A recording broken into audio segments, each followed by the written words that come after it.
yeah, these people essentially the walk would have been an hour because they moved school districts, and they're not very honest people. They kind of thought of it as like, oh, if we move school not even school districts, well, technically yes for the other person, but change schools essentially, right? The idea kind of like, oh, that school you're going to has an ocean view, it's more premium.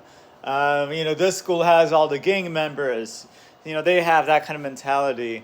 Um, so that's why instead of switching to a better, closer school where I would have been able to walk and partake in extracurriculars and what I mean, a more reasonable distance.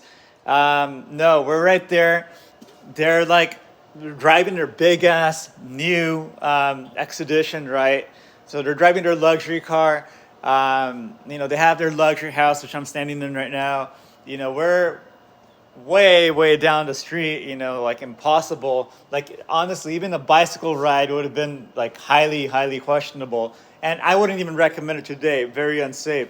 Um, so that's the thing. They're kind of creating conflicts, right, for their offspring, and they don't really care. They're more like, you will take priority of our lifestyle first, and then we'll settle along that. So there we are, going to, oh, bad grades, obviously, that's pretty obvious.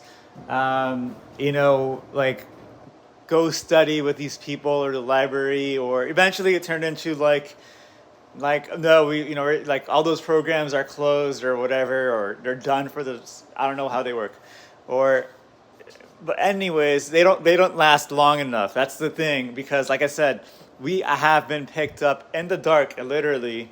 um, Fun place, um, but all the kids in there are probably same deal. So there was definitely quite some interesting characters there. Holy shit! Now that I think about it, like, yeah, all those kids in there were probably like neglected and abused too. It's crazy. Yeah, definitely. Like every kid was their own character, and that's, I don't know, completely different from schools. I don't know. So it had a totally different vibe. I remember that. If you've been in one or gone to them, I think you know what I mean. It felt like a really weird mixed family. Really weird. I don't know how to explain it. Kind of like a foster kind of thing. I don't know. It had a really weird vibe. Cause like there was a lot of young kids too.